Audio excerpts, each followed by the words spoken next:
Hola. Ok. Quedan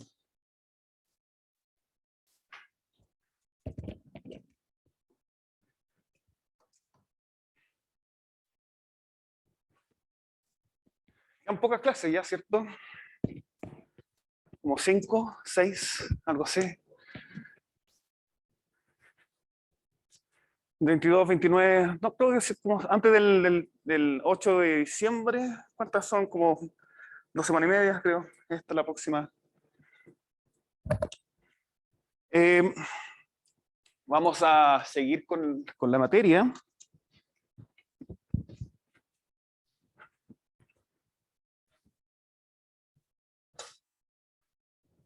Dame un segundito. A ver, estamos hablando de magnetismo. Ya habíamos definido el campo magnético B. ¿Cierto? Que más habíamos dicho que las cosas que se mueven dentro de un campo magnético sienten una fuerza. Habíamos visto que existe la fuerza de Lorentz, que es QV cruz B. Entonces dice que hay una partícula con carga Q, una cierta velocidad V, dentro de un campo magnético B, se experimenta una fuerza. Profe, ¿me escucha? ¿Perdón? ¿No Profe, ¿me escucha? Sí. ¿Aló? Que no está compartiendo pantalla. Ah, gracias. Qué bueno que me dijeron esto. Ya, ahora sí. Muchas gracias. Voy a dejar el chat abierto. Ahora sí, entonces, campo magnético B, partícula que se mueve. Ya hablamos harto de esto. Hay una fuerza que se llama la fuerza de Lorentz, que mueve la partícula. No le da más energía, sino que la mueve, la cambia la dirección. Y hemos terminado viendo que una corriente se podía definir como I de L cruz B, ¿cierto?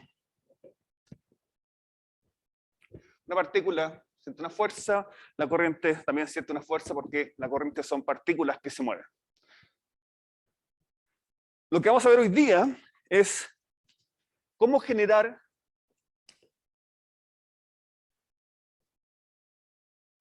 cómo se genera B. ¿Ok? Podemos poner una especie de pregunta. Al igual que el campo eléctrico, ya podemos ver que el campo eléctrico se produce porque tengo una carga y tengo que calcular el campo eléctrico en un cierto punto. Si tengo una distribución de carga, tengo una integral que tengo que resolver y puedo calcular cuánto vale el campo eléctrico en un cierto punto. Aquí pasa lo mismo. Yo tengo una carga que me va a generar un campo magnético y después si tengo muchas cargas, voy a tener un campo magnético que voy a tener que calcular haciendo cálculos muy parecidos a lo que es el cálculo del campo eléctrico. Y al igual que el campo eléctrico, que existe la ley de Gauss, que de cierta manera me hace más sencillo calcular el campo eléctrico, existe otra ley que me ayuda a calcular el campo magnético para que sea más fácil. Una especie como de equivalencia. ¿Ya? No es la misma ley, pero me sirve para calcular el campo magnético. Entonces, primero que nada, ¿cómo se calcula, cómo se encuentra el campo magnético? Y el campo magnético, como vimos en los experimentos de Ørsted, si existe un movimiento de carga, existe un campo magnético. ¿Ya? Ørsted lo comprobó con una corriente. Si hay una corriente, existe un campo magnético que se produce. Entonces, si existe un movimiento de carga, se crea un campo magnético. Entonces, imaginemos yo tengo una carga Q. ¿Cómo se verá el lápiz?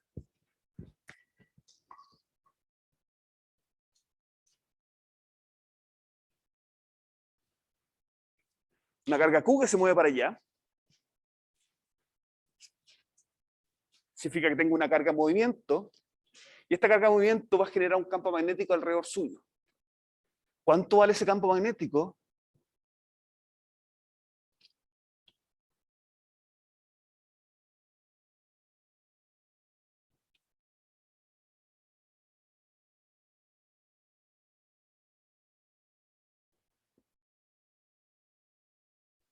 ¿Ya? Campos magnéticos son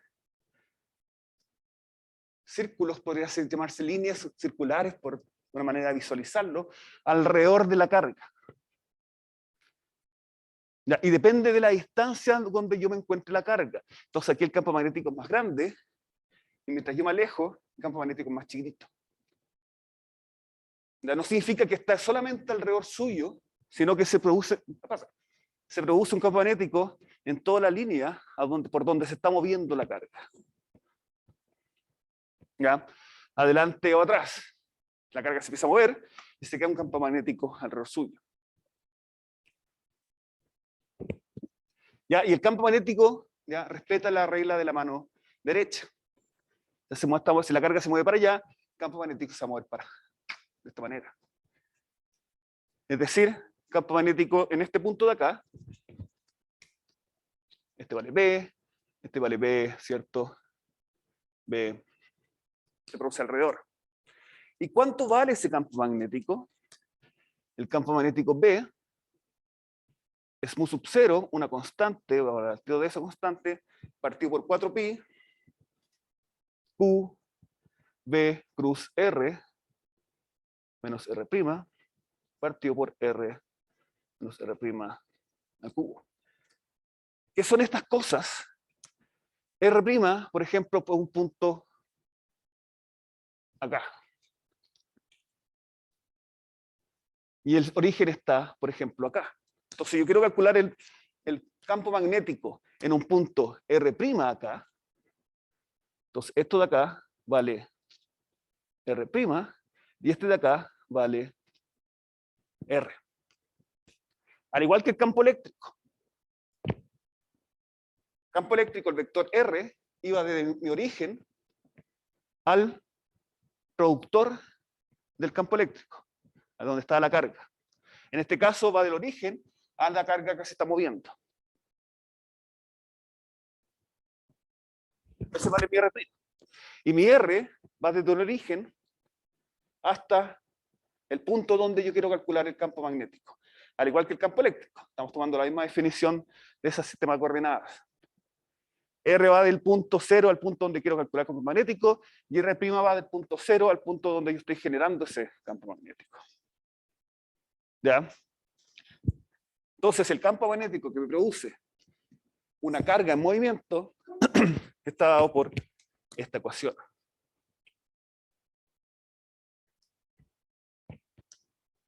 Hay un ejercicio bastante interesante que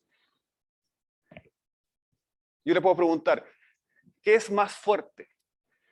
¿La fuerza que se produce entre dos cargas por medio de la fuerza eléctrica, o la fuerza que se produce por dos cargas por medio de fuerza magnética? Entonces, ¿cómo podríamos hacer ese cálculo? Uno podría decir: ¿qué pasa si yo tengo una carga, un protón, por ejemplo, con carga positiva que se mueve con una cierta velocidad, y tengo otro protón acá a una distancia d, que se mueve también con una cierta velocidad para allá? ¿Existe fuerza eléctrica? Sí. ¿Por qué? Porque son cargas positivas. Entonces se repelen. ¿Existe fuerza magnética? Sí. ¿Por qué? Porque si la primera se está moviendo, genera un campo magnético, ¿ya? La segunda siente ese campo magnético y se va a mover por medio de la fuerza de Lorentz. Por ejemplo, ¿para dónde apunta el campo magnético que siente? ¿Para dónde apunta la fuerza magnética que siente la carga que está abajo? Este es otro protón también, acá. La fuerza magnética va a ser el campo que produce el primero en el segundo, apunta hacia dónde? Hacia adentro, ¿cierto? Después yo tengo B cruz B, apunta hacia afuera también. Entonces, ambas fuerzas son repulsivas en este caso. Son repulsivas, ¿no? Deja de pensar. Campo magnético apunta para adentro. Sí, yo creo no. Es V. Ah, no, perdón, estaba haciendo B cruz B. Estaba haciendo campo magnético versus velocidad, no, pero este produce un campo magnético que apunta hacia adentro, ¿cierto? Y después yo tengo velocidad, cruz, campo magnético, entonces la fuerza magnética es hacia arriba. ¿Ya? La fuerza eléctrica es repulsiva, la fuerza magnética es atractiva. ¿Y cómo me di cuenta que me había equivocado? Porque yo en el experimento de Ørsted, donde tenía dos cables con corrientes moviéndose al mismo lado, me acordaba que tendían a atraerse. Entonces acá es algo súper similar, dos cargas que se mueven al mismo sentido, se atraen por la fuerza magnética. Entonces, ¿cuánto vale la fuerza eléctrica en comparación a la fuerza magnética? ¿Cómo podríamos hacer ese cálculo? Ya, es sencillo, ¿cierto? ¿Cuánto vale la fuerza eléctrica? En este caso sería la carga que tiene el protón por el campo eléctrico. ¿Cuánto vale la fuerza magnética? El módulo solamente, ya conozco la dirección. Sería la carga que tiene el protón, la velocidad que tiene el protón por el campo magnético. ¿Cuánto vale la parte de arriba? Q. ¿Cuánto vale el campo eléctrico? El campo eléctrico es el campo eléctrico que produce este sobre este. Y eso es K por Q partido por D cuadrado. Entonces esto es la carga por el campo eléctrico. ¿Cuánto vale la fuerza magnética? Es la carga, velocidad.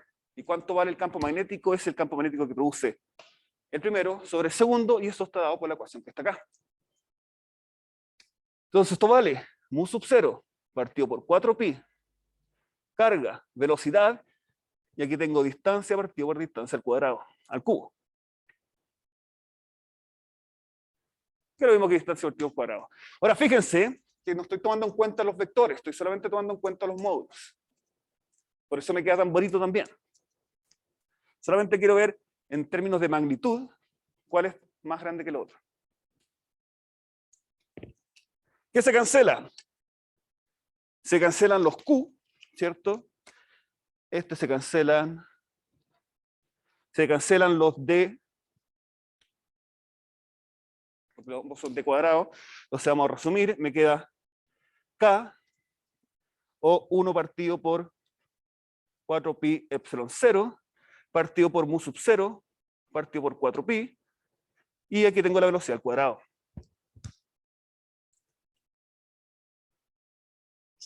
Entonces me tengo que esto de acá va a ser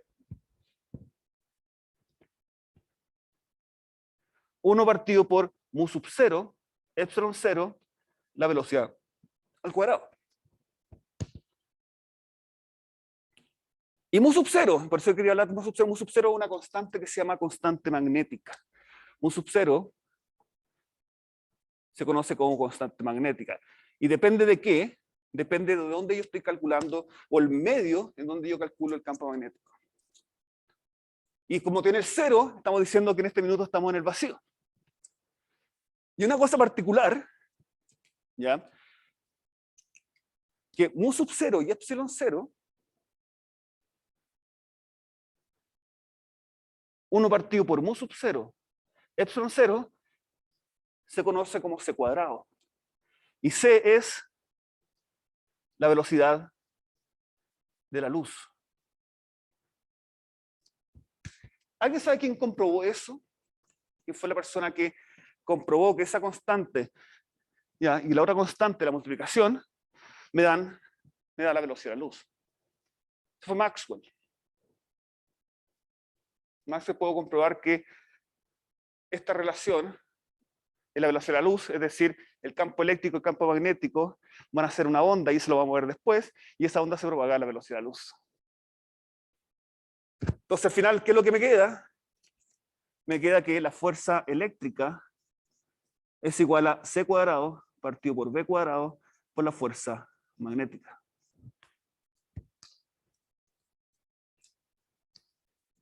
Entonces, ¿cuál fuerza es más grande?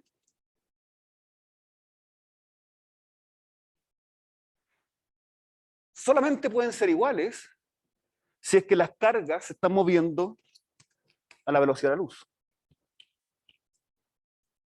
Si la carga, los protones se mueven a la velocidad de la luz, entonces las fuerzas son iguales.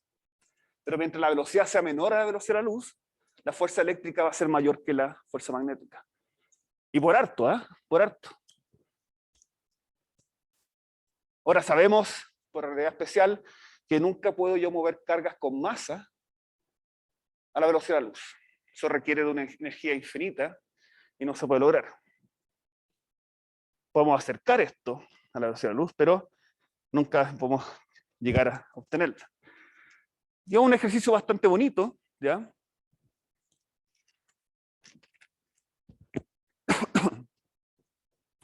De cómo comparar ambas fuerzas. ¿Qué pasa si yo tengo ahora no solamente una carga que se mueve, sino que yo tengo un montón de cargas? Y eso se lo conoce obviamente como una corriente. Si tengo una carga, la fuerza que se me genera, el campo magnético que se genera se puede calcular con la expresión que tenemos ahí. Pero si tenemos una corriente, ¿ya?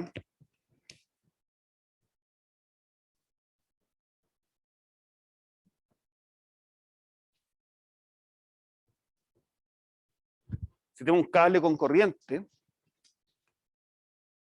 ¿cómo calculamos el campo magnético que produce este cable con corriente? Lo hacemos de la misma manera que lo hemos hecho siempre. Ponemos un origen en algún punto. Esto lo separamos en cargas pequeñas, ¿cierto? Y este entonces vector lo llamo R', y el punto P, donde quiero calcular el campo magnético, lo llamo R.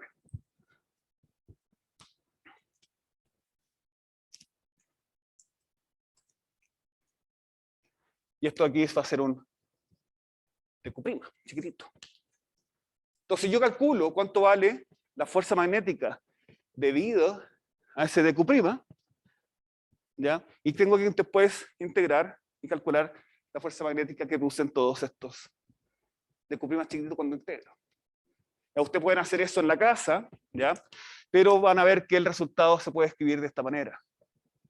Mu sub 0 partido por 4pi, la integral de I dl cruz R menos R' partido por R menos R' al cubo. Y esto se conoce como la ley de Biot-Savart.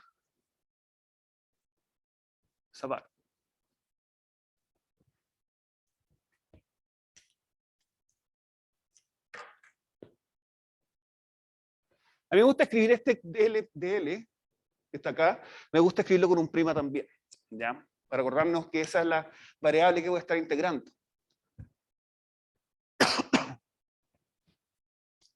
Y se fijan, esta ecuación que está acá, ¿ya? Yo ya no lo escribí en términos de dq', sino que lo escribí en términos de dl', por donde se está moviendo la corriente.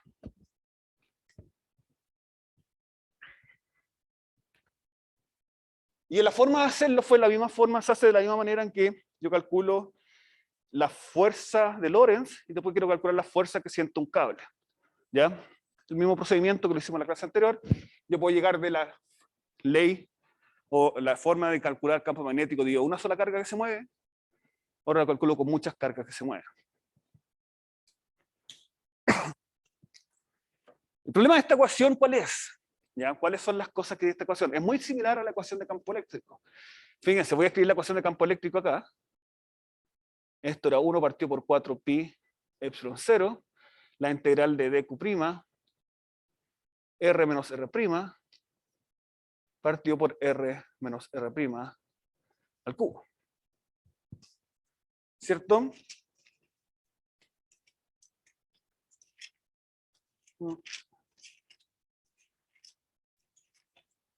¿Dónde estás tú? Se parecen. ¿Ya? Se parecen bastante. ¿Cuáles son las grandes diferencias que tiene esta ecuación con esta ecuación de arriba? que la ecuación de arriba, aunque la de abajo también es vectorial, la ecuación de arriba tiene un producto cruz entre medio. ¿Ya? Entonces ya son 3 dimensiones. Entonces hay que tener mucho cuidado con los vectores que están involucrados. Lo otro, la diferencia, para resolver la ecuación de campo eléctrico, nosotros tenemos que pasar desde el tu prima por la densidad de carga y obtener una integral geométrica. Y así podemos resolver cuánto era el campo eléctrico. En cambio, el campo magnético ya es una integral geométrica, porque este dl va a depender de la geometría por donde se mueve la corriente. Entonces no necesito hacer ese paso. Ya eso, entonces es mejor en ese sentido el campo magnético. Pero, como les mostraba, es una ecuación que no es tan trivial en términos de los vectores. Pero el tratamiento es exactamente igual, ¿ya? Yo defino cuánto vale un dq' o un dl', defino los vectores dependiendo de mi origen, vuelvo a meter en la ecuación, veo las simetrías que están en juego, integro y analizo el resultado.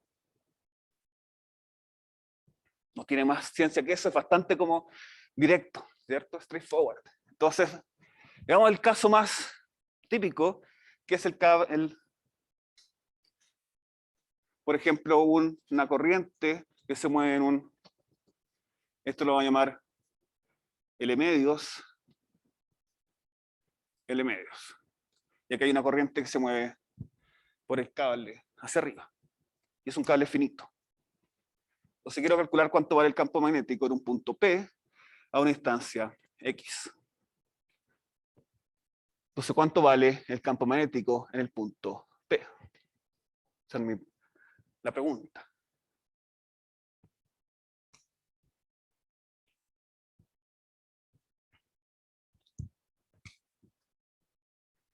Muy bien, Benjamín. El producto cruz es la gran diferencia que tiene el campo magnético. Entonces, hay una cosa que no he mencionado todavía. Perdón, que se me olvidó mencionar. El R va desde mi punto cero a mi punto donde quiero calcular el campo magnético.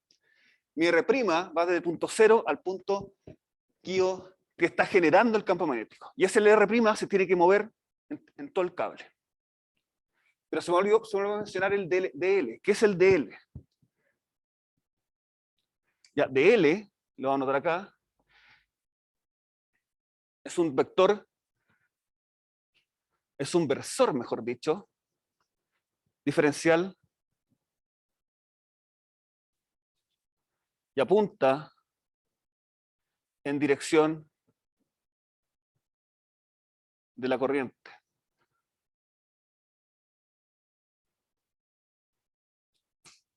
¿Qué significa que sea versor?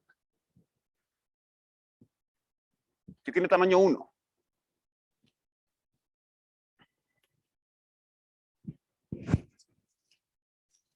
¿Ya? Y apunta a donde se mueve la corriente. O sea, la dirección de él es la dirección por donde se mueve la corriente.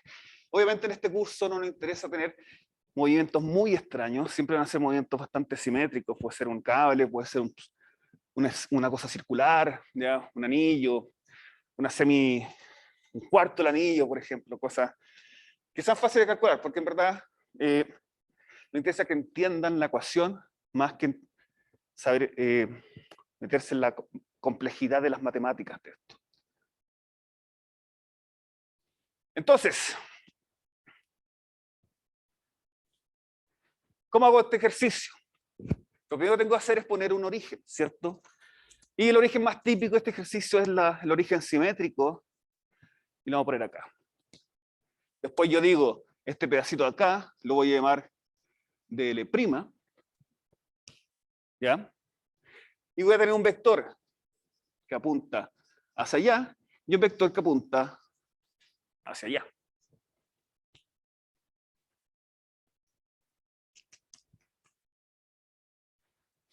Y bajo este origen voy a calcular cuánto vale mi R, cuánto vale mi R' y cuánto vale mi dl'.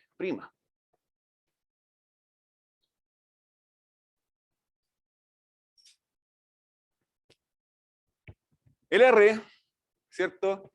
Va desde 0 hasta el punto P. Entonces es un vector que va así. Lo otro importante también, que es una parte extra de lo que es la diferencia entre este campo magnético, es que como esto siempre es 3 dimensiones, es siempre bueno poner cuáles son las coordenadas que estamos usando. ¿Ya? Súper bueno eso. Como son 3 dimensiones, siempre es bueno poner al tiro, vamos a usar este tipo de coordenadas, y estas son las direcciones de esas coordenadas. Porque el campo eléctrico son 2 dimensiones, uno dice, bueno, 2 dimensiones X, sí, listo. Acá es importante hacer esto. Ok, ¿cuánto vale mi R'? Mi R' es un vector que va desde 0, esto es vector de L'. Es decir, esto vale I', J. Si esto va desde 0 y apunta hacia arriba. ¿Cuánto vale mi dL'? Y eso es una cosa que es la parte un poco más compleja. ¿Ya? Dl' es un diferencial y apunta hacia arriba. Y ese diferencial es que yo estoy integrando. Por eso le puse un prima acá. Entonces, como apunta hacia arriba, el diferencial al final va a ser este. Porque apunta a la dirección de la corriente. Exactamente. Entonces, dl es un vector diferencial que apunta en dirección de la corriente, entonces está apuntando hacia arriba.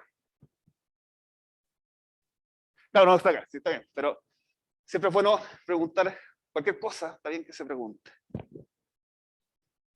Entonces tengo estos 3 vectores ya. Entonces lo que tengo que hacer ahora es pescar estos 3 vectores y reescribir la ecuación de Biot-Savart, que está acá.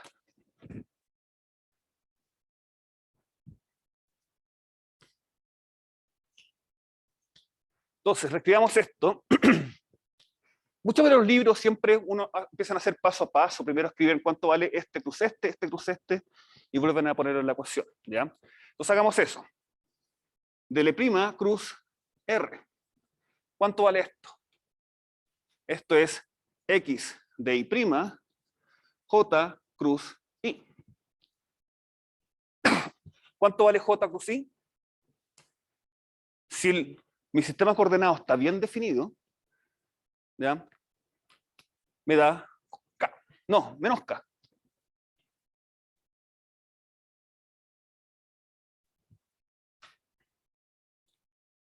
I cruz J es K, J cruz I es menos K. ¿Cuánto vale dl cruz R'? Tengo este cruz este, tendría I' de I', J cruz J. Y eso es 0, ¿cierto? J cruz J es 0. J.J es 1. Entonces, producto cruz con vectores que son paralelos, o el mismo vector cruza el mismo vector, da 0. Entonces, lo único que queda acá es el dl cruz R. Vamos a reescribir la ecuación entonces. El campo magnético es mu sub 0 partido por 4pi, la integral de I, y tengo acá X de I', o falta un prima aquí, de I', en la dirección menos K, partido por el módulo de R' más, o R menos R' al cuadrado, al cubo. Esto uno está en I, el otro está en J, entonces la parte de abajo ya sabemos ya que me queda X al cuadrado más I' al cuadrado a la 3 medios.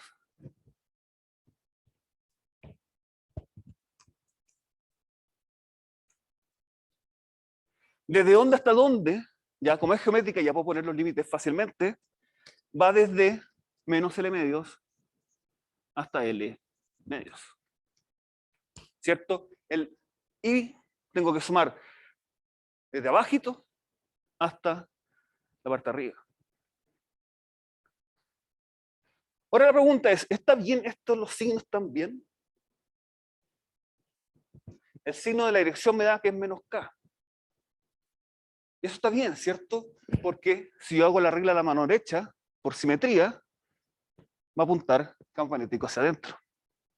Entonces está bien que apunte la dirección menos K. Está correcto eso ahí. Ahora, ¿qué tipo de integral es esta?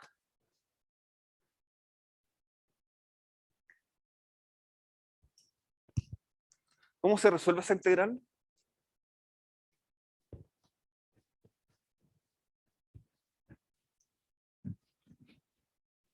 Ya, esto se conoce como una integral trigonométrica. ¿Y cómo puedo saber, cómo identificarla para saber que sí, es trigonométrica? Porque la integral es con respecto a di', y no aparece di', el i' en el numerador. Solo aparece en el denominador. Entonces ya la figura te delata que es trigonométrica, ¿cierto? Pues son triángulos. Ya de aquí hasta acá, este de acá, este era mi vector D, ¿ya? Porque este está afectando ese punto de acá, D. Entonces, fíjense, forman triángulos. Entonces, para resolver esta integral, yo tengo que definir un ángulo Z. E integrar con respecto a ese ángulo Z. Ajá. El menos K aparece del DL cruz R. ¿Ah? Lo que pasa es que si cuando tú defines bien el sistema coordenado, tú siempre tienes que tener que I cruz J es igual a K. ¿Ya?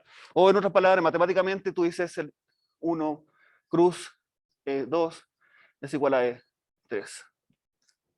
Porque tiene que servir para cualquier sistema coordenado. No, sé, no solamente cartesiano, pero para el resto también. ¿Ya? Entonces tú tengo IJ cruz K y me dice que si lo hago al revés, me acerca un signo menos. Entonces aquí yo tengo el DL', porque podría ser DL', cruz R es X de I, J, cruz I. Entonces ahí aparece E menos K. Bueno, para resolver esta ecuación que está acá, ¿ya? Lo que hay que hacer es sacar un X cuadrado hacia afuera. Vamos a tratar de hacerlo chiquitito. Un sub 0 partido por 4pi. Y X, si el I es constante, sale hacia fuera integral, ¿cierto? El X sale hacia fuera integral. Aquí yo saco un X cuadrado para afuera, entonces me queda un X cubo abajo. La integral de I' partido por 1 más I' X al cuadrado a las 3 medios. Ya estoy amononando esto de acá. Entonces lo único que hice fue sacar el X cuadrado hacia afuera, de abajo. X cuadrado a las 3 medios es aquí al cubo. Y esto de acá lo llamo tangente de Z, porque es I' partido por X. Entonces, si Z es ese ángulo, I' partido por X es la tangente de ese ángulo.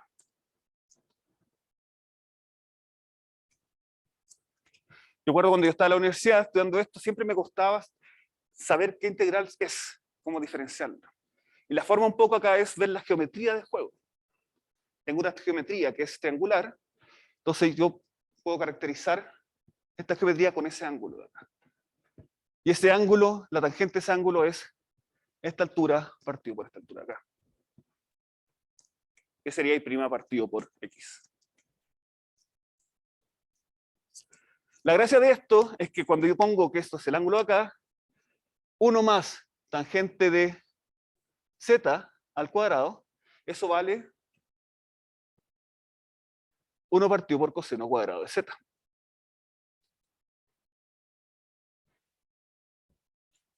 Y mi di' es X de tangente de Z.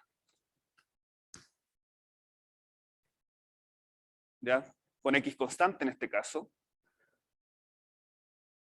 ¿Cuánto vale la diferencia de tangente de Z?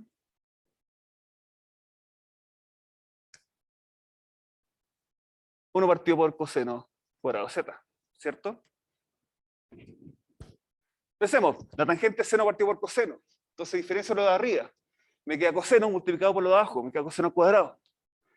Menos la diferencial de abajo, que es menos seno, que arriba, multiplicado por arriba, me queda coseno cuadrado más seno cuadrado, partido por lo de abajo al cuadrado, me queda 1 partido por coseno cuadrado. Está bien. Multiplicado por el X. Perdón, y me falta de Z. Entonces, volviendo a la ecuación de antes, un sub 0 y partido por 4 pi x cuadrado por la integral de x de z partido por coseno cuadrado de z dividido por 1 partido por coseno cuadrado. Ya lo hicimos antes y sabemos que esto me queda así. Y ojo, los límites serían entre un z mínimo y un z máximo. ¿Ya? El coseno al cubo sale porque tengo 1 partido por tangente de z y 1 partido por tangente, 1 partido por 1 más tangente de z a la 3 medios. Entonces ese 3 medios me cancela el cuadrado del coseno y me queda un coseno al cubo. Y como está 1 partido por 1 partido por coseno al cuadrado, me queda multiplicado coseno al cubo. Y la integral que queda es bastante sencilla y bonita. Un sub 0 y partido por 4 pi x, la integral de coseno de z. Y fíjense, esta es la manera en que a mí me gusta escribirlo, ojo. Esta es la manera en que a mí me gusta escribir esto de acá. No sé si me estoy saliendo.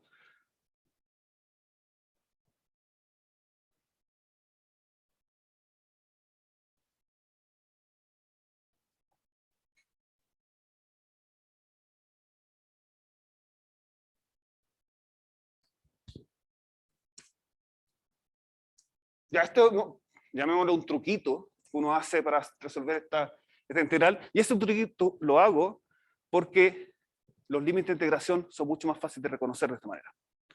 Porque ahora yo no estoy evaluando la variable, porque la variable z sería tangente a la menos 1, ¿cierto?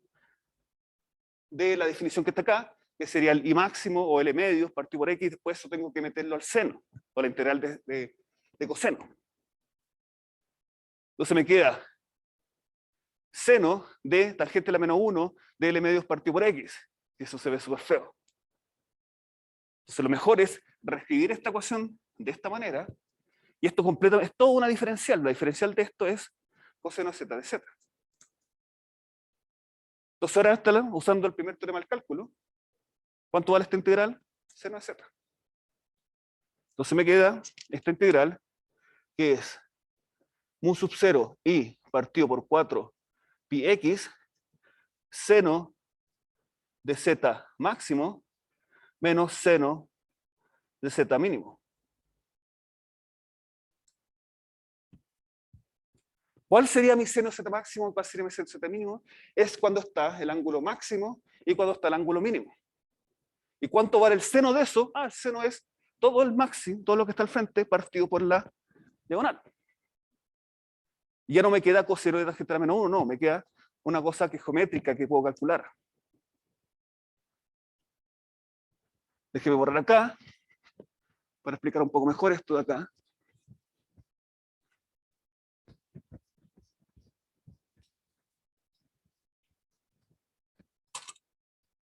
Tengo mi cable. Y este sería z máximo. Y este sería z mínimo.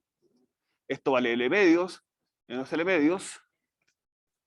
Esto vale X. Y esto de aquí entonces valdría X cuadrado más L medios al cuadrado.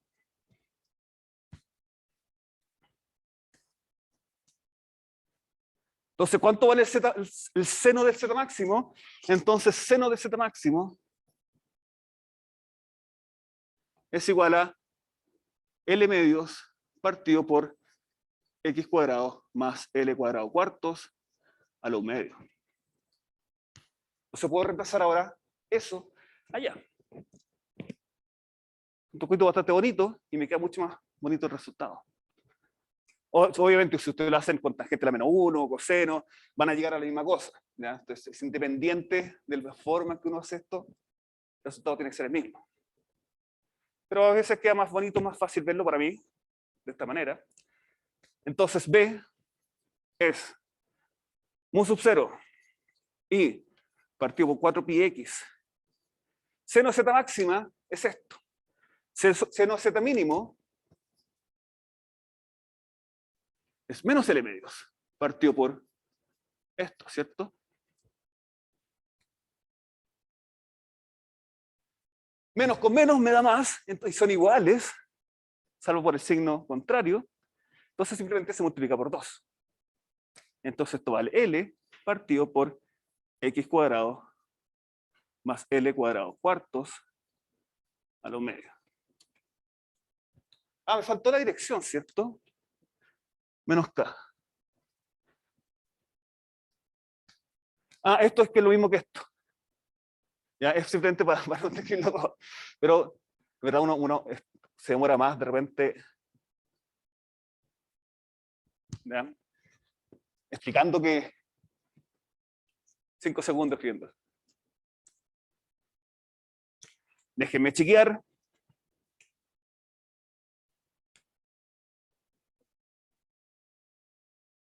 Sí, eso está bien.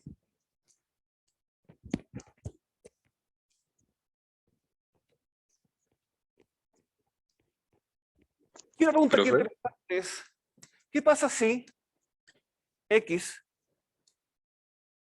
es mucho mayor, bueno, mucho menor a L? profe, ¿se me escucha, no? Sí, se escucha. Ya, tengo una pequeña consulta antes de que siga. Ajá. ¿Verdad que cuando estábamos calculando campo eléctrico veíamos como si es que habían simetrías, ¿o no? Sí. Acá en este caso no sé las simetrías porque está el punto cruz. En este ejercicio particular no se usó, pero van a haber ejercicios donde sí puedo usar la simetría. Vale, vale. Justo en este particular, el producto Gus me canceló el que no me gusta. Pero van a haber otros ejercicios donde sí va a existir ese momento en que tengamos que usar la simetría y eliminar un término que no es necesario. Incluso en el próximo ejercicio que vamos a ver, va a pasar eso. ¿Ya? Entonces, ¿qué pasa cuando L es mucho mayor que X? ¿Ya? Cuando yo comparo cosas, yo no puedo decir X tiende a 0, porque se varía hasta infinito. ¿Ya? Lo que sí puedo comparar acá adentro, yo puedo comparar acá y decir que esto de acá, X cuadrado más L cuadrado cuartos, es más o menos L cuadrado cuartos. Porque estoy comparando cosas que se están sumando. Entonces tengo, si L es 1.000.000 y X vale 1, 1.000.000 más 1 sigue siendo 1.000.000 más o menos, ¿cierto? Pero no puedo decir X tiende a 0, entonces todo esto se me hace infinito. Es cierto, porque estoy súper cerca del cable, pero es un punto en que físicamente no me interesa tanto. Entonces, si pasa esto, lo que está en rojo, ¿cuánto me queda B? B me queda mu sub 0 y partido por 4 pi x, eso se mantiene igual, y aquí me queda L cuadrado a los medios, me queda 2L partido por L.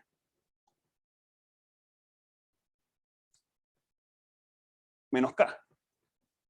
Y eso es igual a un sub 0 y partido por 2 pi x en menos K.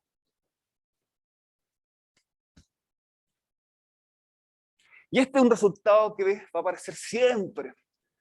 ¿Ya? Porque nosotros podemos decir, ya tengo un alambre, puede ser cualquier tamaño, ¿cuánto vale el campo magnético cuando estoy súper cerca del alambre?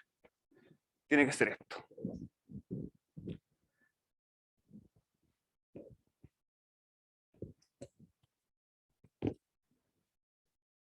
Bueno, la cosa es que esto es los ejercicios más difíciles que hay, ¿ya? Porque está la integral trigonométrica y todo el asunto. Pero si uno lo hace paso a paso, un poco siguiendo la receta de cocina del campo eléctrico, el resultado que uno se debiese llegar debiera ser fácil de obtener. Fácil, sentido de la mecánica, la matemática que está detrás de esto. ¿Ya? Físicamente, acá podemos ver que cuando estoy súper cerca del alambre, lo voy a ver como un alambre infinito. Entonces, este resultado se le conoce como alambre o cable infinito.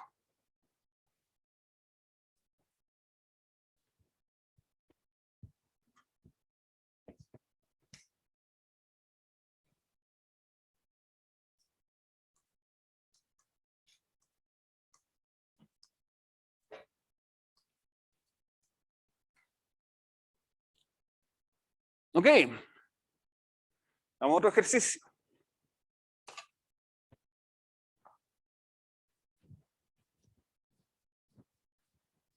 Una pregunta hasta acá no es tan difícil de seguir porque lo único que hicimos fue pescar la ley de Biot-Savart, definir cuánto valen los vectores, poner todo dentro de la ecuación de nuevo, resolver la integral y llegar al resultado. Ahora uno puede también calcular, ver si las unidades están correctas.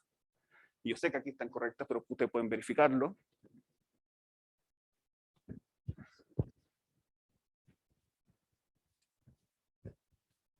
Vamos a ver lo siguiente. ¿Qué pasa si tengo un anillo? Es el 2, anillo con corriente. Y tengo entonces un anillo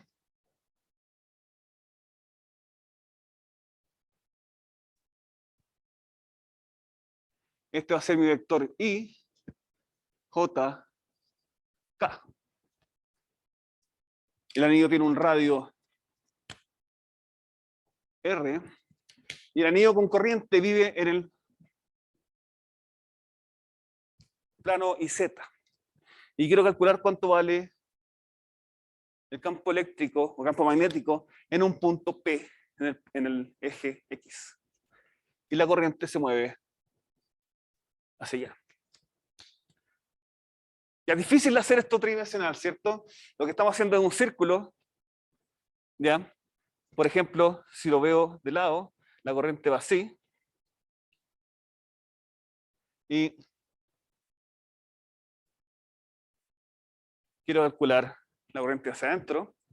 Y quiero calcular el campo magnético en un punto P.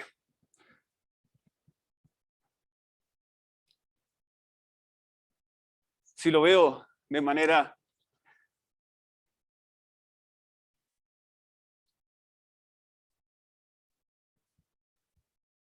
Z, I, si lo veo así, quiero calcular el campo magnético en este punto. ¿Ya? Entonces es difícil verlo tridimensionalmente a veces. Vamos a escribir la ecuación de Biot-Savart. La vamos a tener de referencia acá arriba.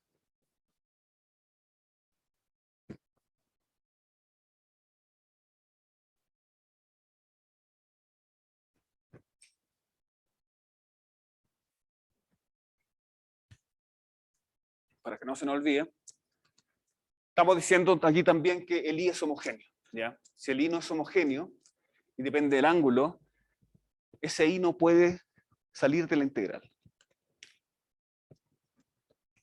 Si el I es homogéneo, constante, el I sale de la integral.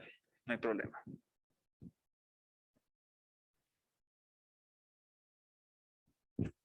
Ok, entonces, como que me automatizo y veo cómo resolver el problema. Y pongo un origen, ¿cierto? El origen lo pueden poner ustedes donde quieran. Vamos a usar este círculo como referencia, ¿ya? Vamos a hacerlo de nuevo.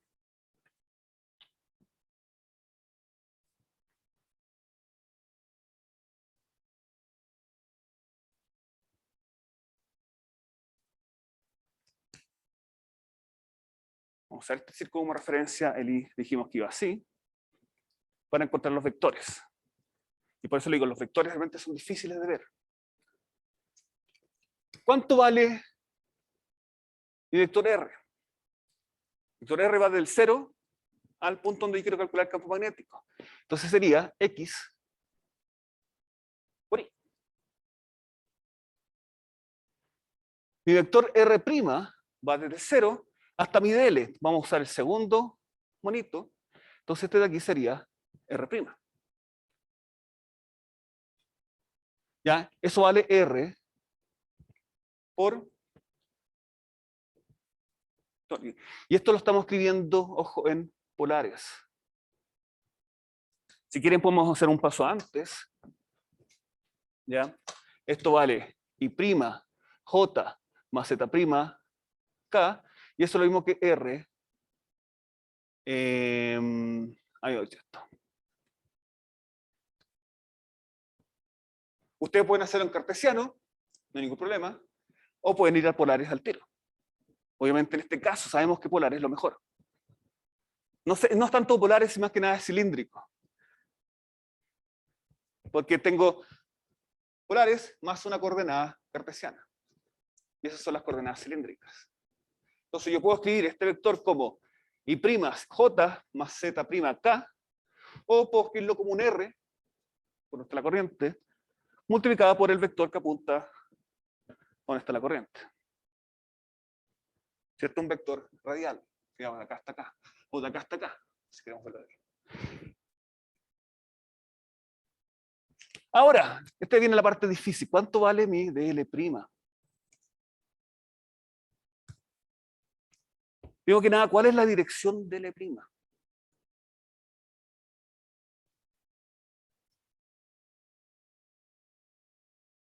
Yo quiero escribirlo en polares. Si escribo en polares, tengo que definir el radio r y ¿qué más? Un ángulo. Y un ángulo lo tengo que definir, y lo voy a definir así. Y para dónde apunta el vector del ángulo, apunta a donde crece el ángulo. Entonces, ¿para dónde apunta mi teta? Apunta para allá. Porque ahí está apuntando donde está creciendo el ángulo. El R versor apunta donde crece el radio. Y también tengo que R cruz teta tiene que ser igual a K. En cilíndrico. Y siempre apunta a donde crece el ángulo que estoy haciendo. Entonces tengo que tener cuidado, yo tengo que escribir un ángulo, poner el vector teta tongo a donde crece ese ángulo y verificar que se cumple el producto cruz. Si no se cumple, significa que ese ángulo está mal definido, mejor definirlo de otra manera, en otra parte, para que se cumpla esto de acá. ¿Por qué? Porque si no el producto cruz me queda mal definido, me sale un signo menos dando vuelta. Entonces, ¿cuánto vale mi dl? Mi dl vale de un dl', y su dirección es la misma dirección que el tetatongo. Porque es tangente al círculo.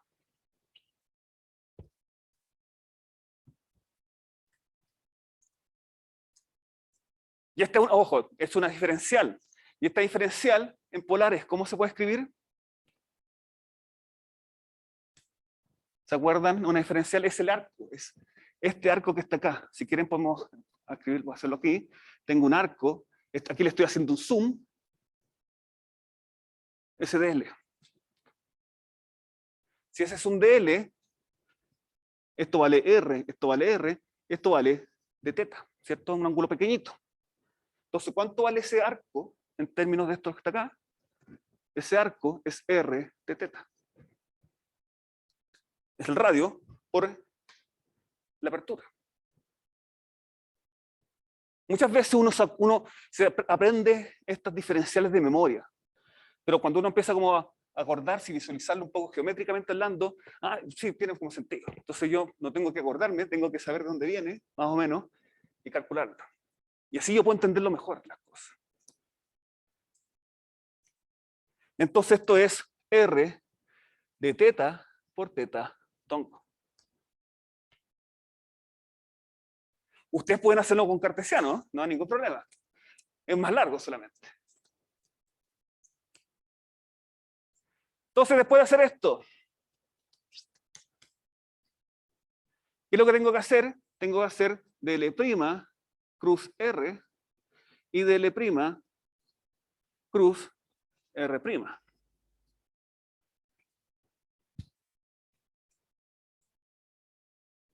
¿Cuánto vale mi dl' cruz R? Es esto que está acá por esto que está acá. Entonces me queda R de teta, pero Rx de teta por teta tongo cruz I. Ojo, acá en este caso lo había llamado K. pero si lo comparo con, con este ejercicio, este K es un I, ¿cierto? En este ejercicio, acá, el K, tengo que transformarlo en I. Pero puse I, ¿ya? Esto es polar, ese es un I. Esto voy a puesto K, bueno, pero está bien. Hay que saber aterrizar esto. Entonces, ¿cuánto vale esto? Si R cruz teta es K, o I en este caso, ¿ya? Teta sub I es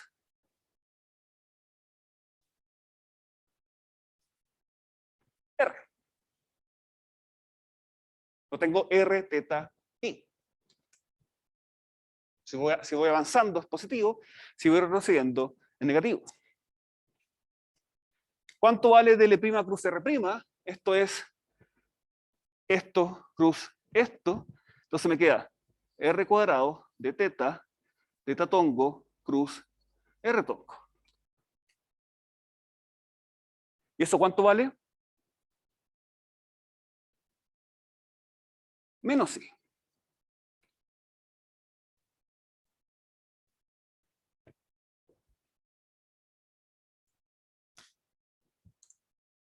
Porque voy retrocediendo. Tengo R tongo, teta tongo y tongo. Si voy avanzando es positivo, si voy retrocediendo es negativo. Entonces me queda menos I. Entonces ahora vamos a reescribir la ecuación de nuevo del campo magnético. B es igual a U sub 0 I partido por 4pi. DL. DL vale, bueno, perdón, DL por cruz esto me queda R X de teta R tongo, menos con menos me da más R cuadrado de teta y tongo. No tengo por qué estar acá. Partido por eso al cuadrado, o sea, el módulo. Y son distintas coordenadas, entonces me queda X cuadrado más R cuadrado a la 3 medios. Esto estoy haciendo un poco rápido porque ustedes siempre pueden volver al video también y verlo. Ahora me quedan 10 minutos, pero estamos casi listos ya. Este ejercicio parece más difícil que el otro, pero mucho más fácil. Cuando uno sabe qué herramientas usar, ¿ya? Eso es lo importante acá. Si yo sé que si lo hago en polares, va a ser altero. Si lo he hecho con cartesiano, la posibilidad de que me equivoque es súper grande. Y aquí vamos a usar lo que Caballero dijo por internet. Hay ciertas simetrías que hay que ver. Antes de seguir, veamos las simetrías. ¿Ah? Es porque este me queda, la ecuación es R menos R'. Y aquí tengo un signo menos. Con el signo menos me da positivo. Ese signo menos siempre se lo olvida a la gente, a mí también, ¿ya? Siempre ese signo menos uno se lo olvida. Entonces, si yo veo el dibujo,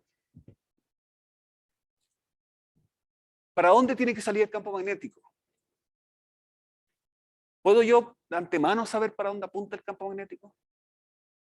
Imaginemos esto. Este punto de acá me genera un campo magnético así. Porque con este punto, ¿ya? Me genera un campo magnético perpendicular. Entonces apunta en una coordenada extraña. Pero con este punto de acá, este me genera un campo magnético así. Para allá. Entonces la suma de estos dos puntos me genera un campo magnético para allá. Y puedo hacer lo mismo con todos los vectores, con todos los puntos de la circunferencia. Entonces el campo magnético tiene que salir en la dirección Y. Entonces si yo voy en la ecuación de acá hasta abajo, este término de acá es 0. Yo siempre le pongo, ojo, siempre pongo 0 bajo la integral. Por sí solo no es 0. Es 0 cuando yo integro. Porque estoy integrando un vector en 360 grados. Entonces es un vector que apunta hacia allá, lo integro 360 grados, se cancela. Estoy sumando todos los vectores alrededor. Entonces, eso es lo que estoy haciendo acá, sumando todos los vectores alrededor y se cancela en la suma. O sea, se cancela bajo la integral. Y me quedan dos pasos solamente para terminar esta integral de acá. Mu sub 0 y partido por 4pi por la integral de r cuadrado y de teta partido por x cuadrado más r cuadrado a los medios. ¿Entre qué valores estoy integrando esto? Estoy integrando valores de teta, ¿cierto? Teta. Entonces esto va desde 0 hasta 2pi.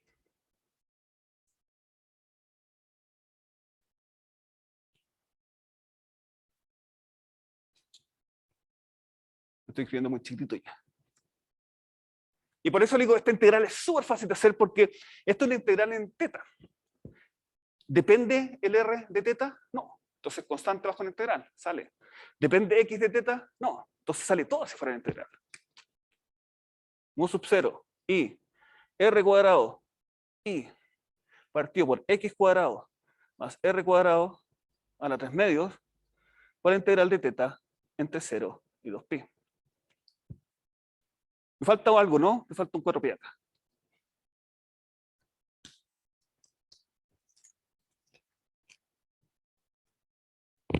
Entonces, finalmente, ¿cuánto me queda esta integral de acá? Es 2pi. Y 2pi me cancela esto. Entonces, el resultado final va a ser mu sub 0 y r cuadrado partido por 2 x cuadrado r cuadrado a la 3 medios en dirección y.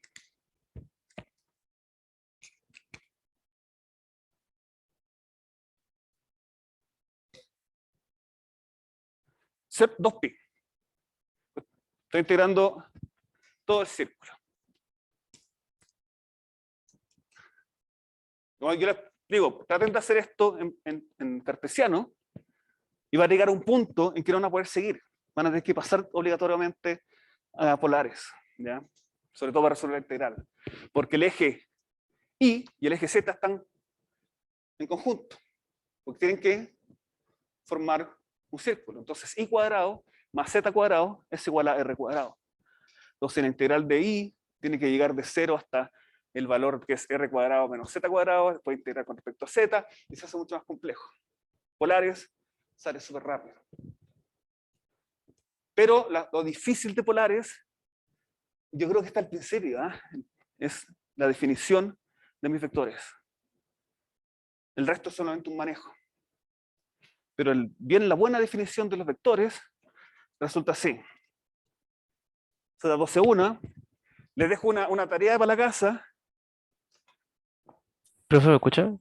Sí, Eh, la primera de usar la integral, ¿esa se elimina porque tiene un vector de retongo? O es por el retongo. Exacto. ya, listo. El Eso. retorno hace que se elimine, porque la integral de un vector R en polares es 0. No es fácil de verlo, ¿ya? Mejor usar los argumentos físicos. Es decir, el argumento físico es que el campo magnético tiene que ser en el eje Y, en este de acá. Porque muchas veces cuando uno quiere usar el argumento matemático, que la integral de un R-tongo en todo el espacio es 0, a veces uno se le pasa. ¿Ya? Esta integral de teta por algo constante, es como si fuese una integral de un vector constante entre 0 y 2pi. Que apunta en todas las direcciones.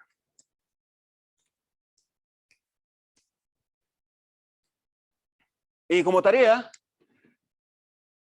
disco cargado sigma y radio R gira con una frecuencia angular omega. Es decir, yo tengo un disco, R tengo sigma, y este está girando con omega, y al girar crea un campo magnético, y quiero calcular cuánto vale el campo magnético en un punto P. Ahora es un disco, no es un anillo. Y está girando a una frecuencia angular omega. Profe, ¿se necesita integración doble o no? O sea, se tiene que integrar dos veces porque tiene no solamente un anillo, O sea, no solamente la parte angular, pero va desde 0 hasta una R mayúscula. O sea, no sé si lo pueden ver, pero el resultado es súper corto cuando uno sabe lo que está haciendo. Y lo puse acá. ¿Ya? Entonces, cuando uno lo hace de manera pauseada, y usando el resultado de acá incluso, yo puedo usar este resultado por este resultado de un anillo, puedo usar este resultado para poder calcular de allá. Y sale bastante rápido también. La dificultad de esto es cómo definir la corriente. ¿Ya? Entonces, piénsenlo. Son las 12:04, terminamos justo. ¿Alguna pregunta? ¿Estamos bien? Vamos a seguir con esto en la próxima clase y vamos a introducir lo que se conoce como la ley de Ampère, que hace que el cálculo de campo magnético sea mucho más sencillo. ¿Ya? Nos vemos. Chao, chao. Chao, profe.